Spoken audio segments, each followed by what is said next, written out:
પ્રાર્થના વિદ્યાલય ભરૂચ ખાતે ધોરણ 10 અને 12ના વિદ્યાર્થીઓ માટે શુભેચ્છા સમારંભ તથા પરીક્ષાલક્ષી માર્ગદર્શન કાર્યક્રમનું આયોજન કરવામાં આવ્યું। માર્ચ 2024માં યોજાનાર ધોરણ 10 અને 12ની પરીક્ષાને માત્ર ગણતરીના દિવસો જ બાકી રહ્યા છે, ત્યારે પ્રાર્થના વિદ્યાલય ભરૂચમાં ધોરણ 10 અને 12ના વિદ્યાર્થીઓ માટે શુભેચ્છા સમારંભ તથા પરીક્ષાલક્ષી માર્ગદર્શનનું આયોજન કરાયું હતું, જેમાં પૂજ્ય સંત સત્યજીવનદાસ, પૂજ્ય સંત ઘનશ્યામ જીવનદાસ તેમજ શિક્ષણવિદ આરવી પટેલ ઉપસ્થિત રહ્યા હતા। આ પ્રસંગે પૂજ્ય સંત ઘનશ્યામ જીવનદાસે વિદ્યાર્થીઓને અથાગ પરિશ્રમ વડે સફળતા મેળવવા માટે ખાસ અનુરોધ કર્યો હતો। પૂજ્ય સંત સત્યજીવનદાસ દ્વારા વિદ્યાર્થીઓને બોર્ડ પરીક્ષા સંદર્ભે હાર્દિક શુભેચ્છાઓ પાઠવવામાં આવી હતી।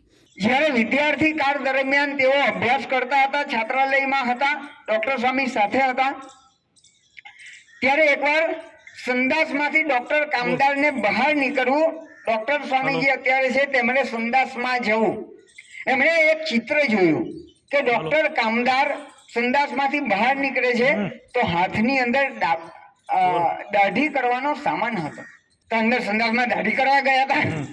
એક સમયમાં બે કામ।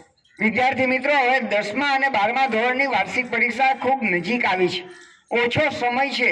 આ ડોક્ટર કામદાર આખા ભારત દેશની અંદર ખૂબ જ નામાંકિત ડોક્ટર બન્યા, એનું કારણ એક સમયમાં બે કામ કરતા શીખ્યા। આ ઉપરાંત ઉપસ્થિત શિક્ષણવિદ આરવી પટેલે વિદ્યાર્થીઓને બોર્ડ પરીક્ષા સંદર્ભે જરૂરી સૂચનો અને માર્ગદર્શન આપી શુભેચ્છાઓ પાઠવી હતી। ખૂબ સારી રીતે સફળતા પ્રાપ્ત કરે એવી સ્વામિનારાયણ ભગવાનના ચરણોમાં પ્રાર્થના કરું।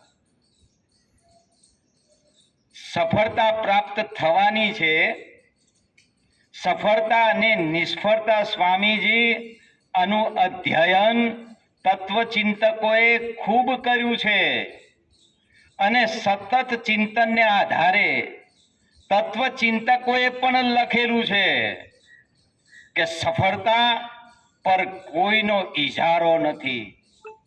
સફળતા પ્રાપ્ત કરવી હોય તો કઠોર પરિશ્રમ જરૂરી છે।